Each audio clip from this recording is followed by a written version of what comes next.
Now हम बात कर रहे थे theories of acids and base, जिसमें हमने अर्हेनियस थ्योरी डिस्कस कर ली, ब्रॉन्स्टेड-लॉरी थ्योरी डिस्कस कर ली। अब जो नेक्स्ट थ्योरी है हमारे पास वो है लेविस थ्योरी।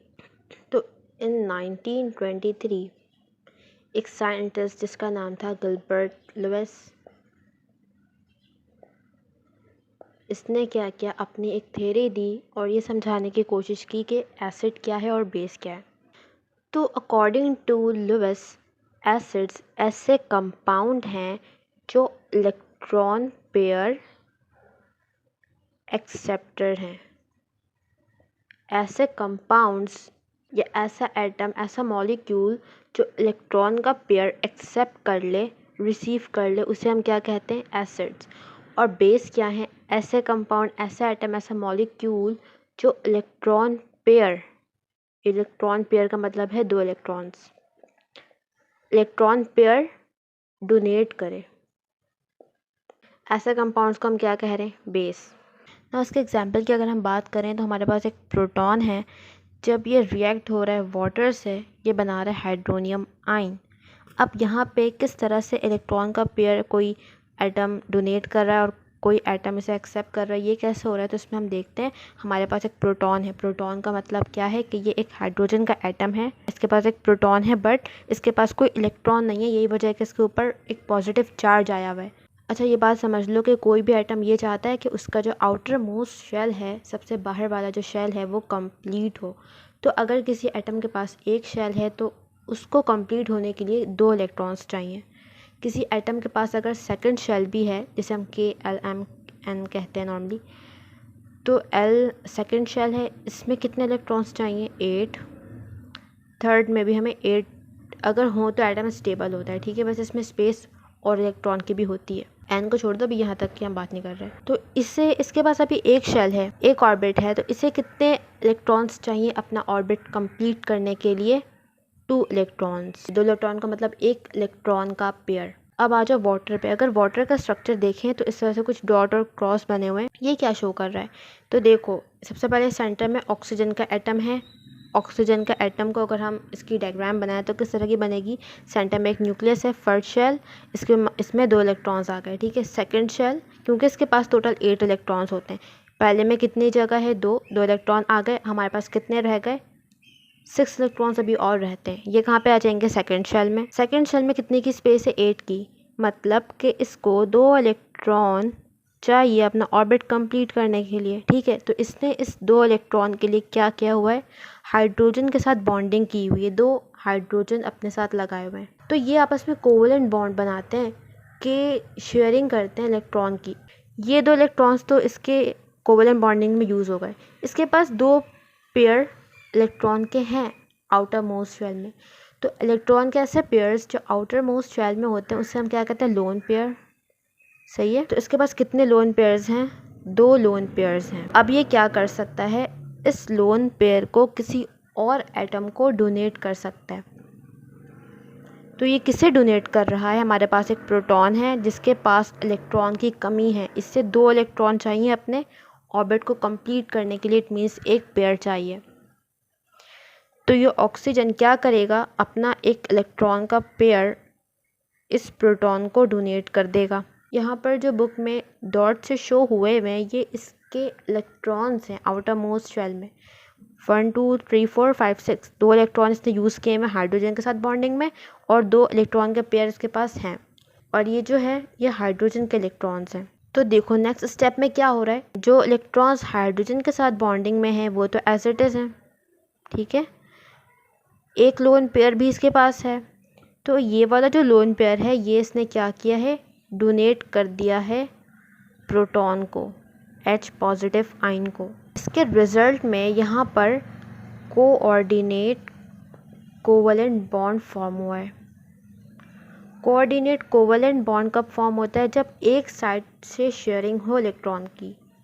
देखो यहाँ पर ये प्रोटॉन तो कोई इलेक्ट्रॉन डोनेट नहीं कर रहा, सिर्फ ये वाटर डोनेट कर रहा है, तो ये वन साइडेड शेयरिंग है। जबकि अगर हम इस H और O की बात करें तो देखो यहाँ पे एक हाइड्रोजन का भी इलेक्ट्रॉन है, एक ऑक्सीजन का भी इलेक्ट्रॉन है, म्यूचुअल शेयरिंग है, दोनों साइड से हो रही है। तो ये कौन सा बॉन्ड है, कोवलेंट। जबकि यहाँ पर जो बॉन्ड बन रहा है ये कौन सा है, कोऑर्डिनेट कोवलेंट बॉन्ड।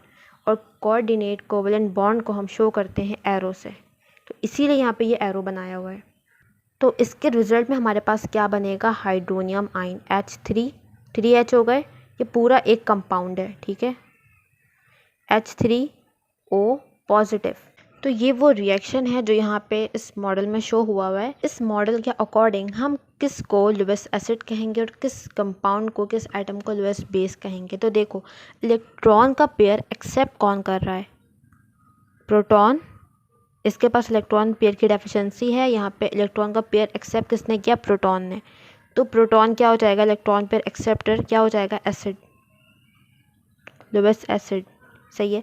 अच्छा, इलेक्ट्रॉन का पेयर डोनेट कौन कर रहा है, दे कौन रहा है, तो ये वाटर का जो मॉलिक्यूल है ये इलेक्ट्रॉन पेयर को डोनेट कर रहा है। तो अकॉर्डिंग टू लुईस थ्योरी ये क्या हो जाएगा, लुईस बेस। बुक में ये एक और एग्जाम्पल लिखी हुई है, NH3 ammonia boron tetra fluoride BF3, ठीक है। जब ये दोनों रिएक्ट करेंगे तो ये क्या बना लेंगे, NH3 BF3, ठीक है। इसका मॉडल बुक में शो नहीं हुआ NH3 का अगर हम स्ट्रक्चर बनाए तो सेंटर एटम क्या होगा, सेंट्रल एटम नाइट्रोजन। इसने 3 हाइड्रोजन से बॉन्ड बनाए हुए हैं, ठीक है। इसका लास्ट शेल अगर हम देखें तो इसका एटॉमिक नंबर है 7, 2 इलेक्ट्रॉन फर्स्ट शेल में, 5 इलेक्ट्रॉन नेक्स्ट शेल में। इसे 3 इलेक्ट्रॉन और चाहिए अपने ऑर्बिट को कंप्लीट करने के लिए, जो कि इसने कैसे किया हुआ है, हाइड्रोजन के साथ बॉन्ड बना के, ठीक है। 3 हाइड्रोजन के इलेक्ट्रॉन लिए हुए, तो इसका ऑर्बिट कंप्लीट हो रहा है। इसके पास लास्ट शेल में एक इलेक्ट्रॉन का पेयर है, लोन पेयर, ठीक है।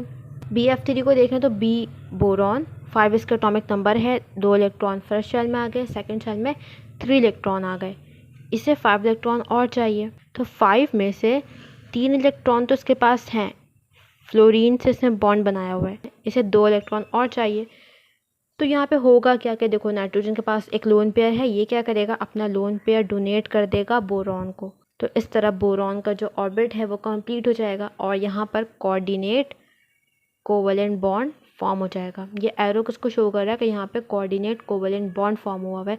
रिजल्टेंट प्रोडक्ट हमारे पास क्या बन जाएगा, NH3 BF3। तो according to Lewis theory acid क्या होगा, NH3 या फिर BF3। तो देखो, इलेक्ट्रॉन का पेयर एक्सेप्ट कौन कर रहा है, इलेक्ट्रॉन का पेयर एक्सेप्ट BF3 कर रहा है, तो BF3 क्या होगा, लुईस एसिड। इलेक्ट्रॉन का पेयर डोनेट कौन कर रहा है, अमोनिया NH3, तो ये क्या होगा, लुईस बेस।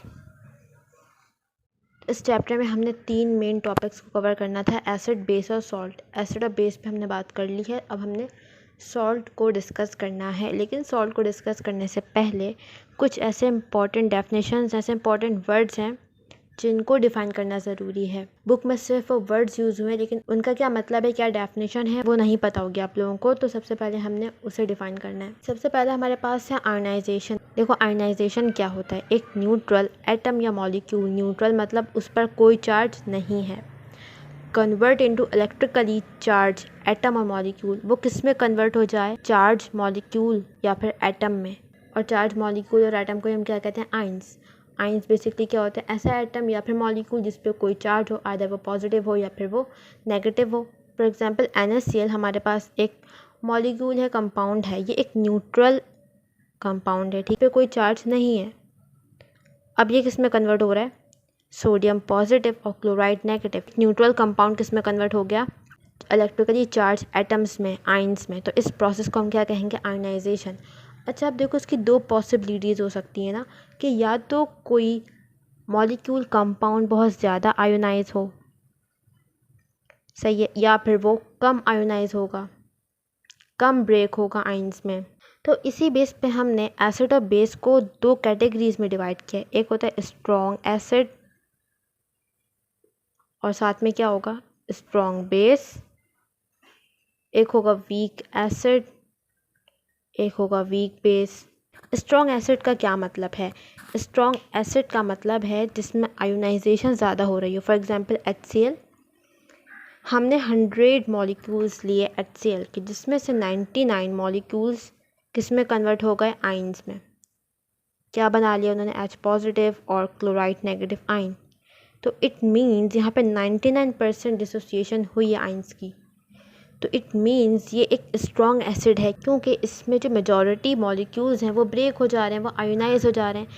इसी तरह से अगर हम वीक एसिड की बात करें तो वहाँ पे क्या होगा, आयोनाइजेशन कम होगी। फॉर एग्जांपल एसिड की एक एग्जांपल है CH3COOH, एसिटिक एसिड। तो एसिटिक एसिड किस में ब्रेक होगा, CH3COO नेगेटिव और साथ में H पॉजिटिव आयन, क्योंकि ये एक एसिड है। अच्छा, अब इसमें फॉर एग्जांपल हमने इसके 100 मॉलिक्यूल्स लिए, तो इसमें से कितने डिसोसिएट होंगे, 10%। सिर्फ 10% मॉलिक्यूल डिसोसिएट हुए, आयंस में ब्रेक हुए। इट मीन्स यहाँ पे आयोनाइजेशन कम हुई, तो ये क्या होगा, एक वीक एसिड। इसी तरह से बेस में, अगर स्ट्रॉन्ग बेस की बात करें, NaOH 100 मॉलिक्यूल है, तो यहाँ पे 99% डिसोसिएशन हो जाएगी, Na और OH बन जाएगा। सही है, आयंस बन जाएंगे।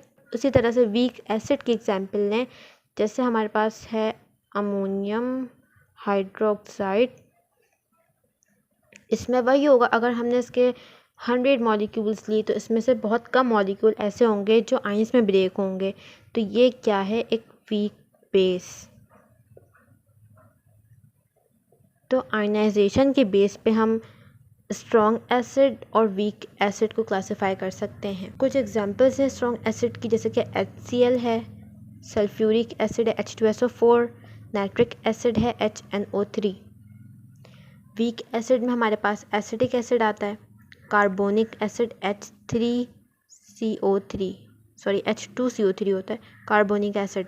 स्ट्रॉन्ग बेस में हमारे पास कौन से बेस आते हैं, NaOH तो है, साथ में पोटेशियम हाइड्रोक्साइड KOH।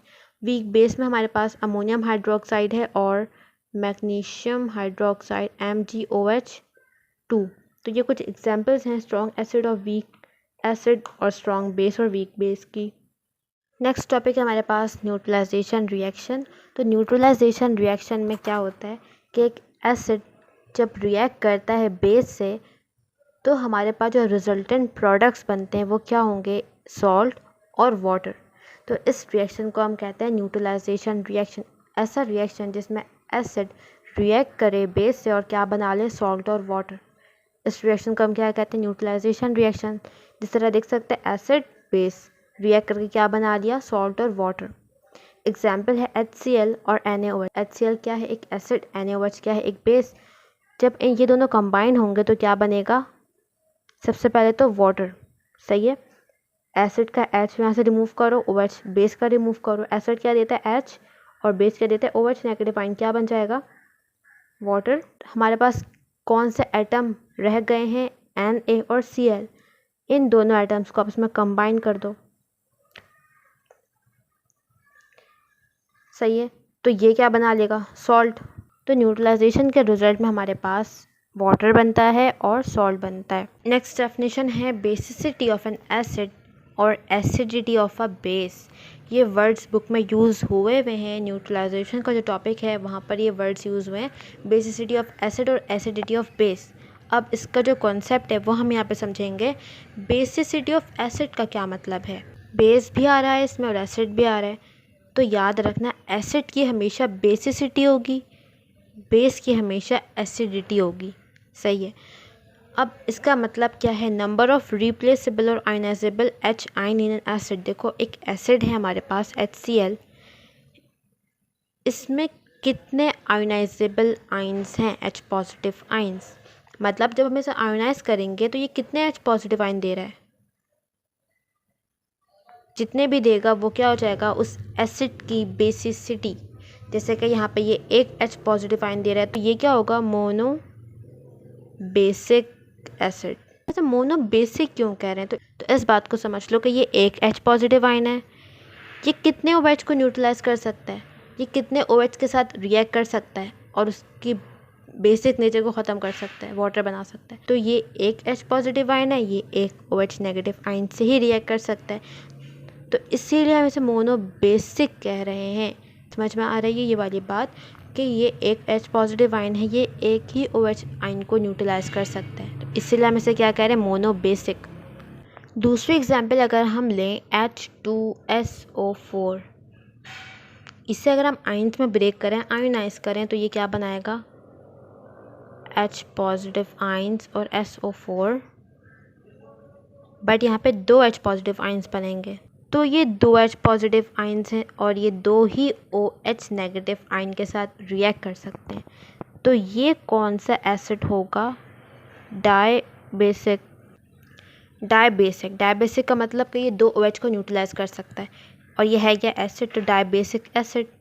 तो इस तरह से किसी भी एसिड की बेसिसिटी हम पता कर सकते हैं। अब अगर हम बेस की बात करें तो बेस की अपनी क्या होगी? एसिडिटी। बेस को ले लेते हैं NaOH, आयनाइज करो, क्या होगा? Na पॉजिटिव और OH नेगेटिव। ये कितने OH नेगेटिव आइंस दे रहा है? तो ये एक OH नेगेटिव आइन दे रहा है। तो ये क्या होगा? Mono acid base. अब समझ में आया क्या मोनो एसिड क्यों कहेंगे यहाँ पे? क्योंकि ये OH एक H के साथ रिएक्ट कर सकते हैं, एक H को न्यूट्रलाइज कर सकते हैं। इसी तरह से डायबेसिक भी होता है, जैसे कि अगर हम एग्जांपल लें CaOH, इसे जब हम आयोनाइज करेंगे तो Ca कैल्शियम पॉजिटिव 2 में ब्रेक होगा और साथ में 2 OH आइंस निकलेंगे। सही है। तो ये कौन सा बेस होगा? डाई एसिड बेस, क्योंकि 2 OH नेगेटिव आइंस दे रहा है। 2 OH नेगेटिव आइंस 2 H के साथ रिएक्ट करके इसकी एसिडिटी को ख़त्म कर सकता है। क्या बना लेगा? वाटर। वाटर तो एक न्यूट्रल कंपाउंड है।